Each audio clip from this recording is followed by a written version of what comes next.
Sir, ni Russell Place, hubog na. Nag-judge.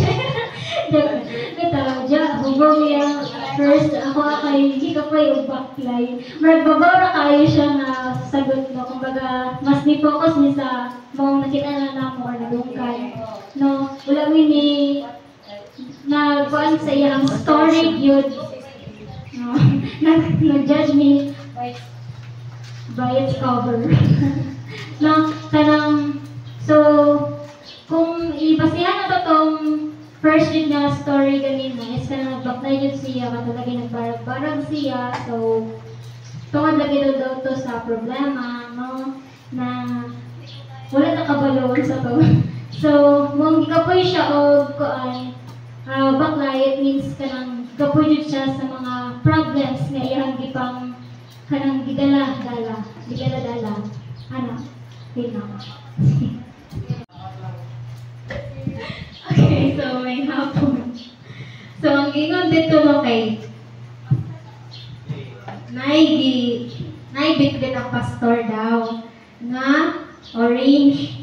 So, ang gisulat diri is ang gibigbit niya dito sa sulod sa lapad, di ba ang lapad kay katong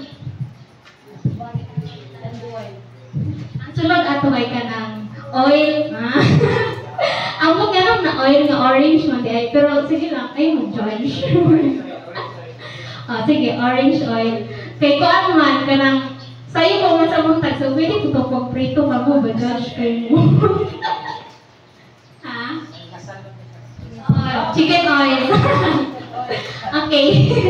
So, ang sa uban, kay nagbarag-barag kay sige hubog, ana. Ako kay syempre, magbarag-barag siya kay ingon ba dito na ay kuan kanang pilapil. So, nag-aaral na dito. And then, so ba to?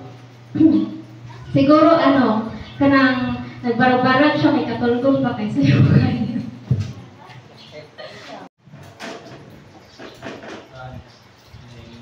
Mali kong pastor. Mga nakalisip sa backline na kung lapad nila yung pala, dito yung pagkakabog, dito yung na mga nagkarat-karat siya is parang abal tampat o ng juice kay orange naman na iatag na sa pamilya sa katarap sa apat sa pastuhan o sa piyok naman o makakapan nito Tangkay, it's because of his problems and it's because some people influence him to done it. So, I think yung pasagot kay mao kay natong pastor kay dati siya problem na ginadala. So, para sa kuha kay mao nagdali, I think para sa kuha nagdali lang ang pastor and na siya gidala na lapad or something buti kay nais sa katao na nanginahanglan siyang tabang o nagdali siya ay para maluwas niya to. So I think para sa pangidala sa pastor is ambal.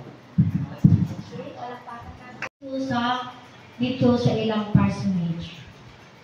Nakita usab sa mga dili magtotoo nga mga silingan nila. So, ngamot ang panahon na kita-kita ang mga members.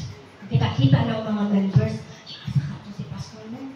Saka to si pastor mo. Okay. So, diri, putlon na ko ang istorya. Kay isulat ninyo dinili unsa ang inyong masulti.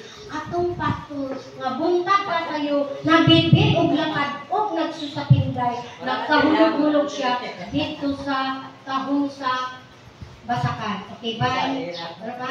Okay. Isa-isa. No, one pen, guys. One pen. One pen. One pen, guys.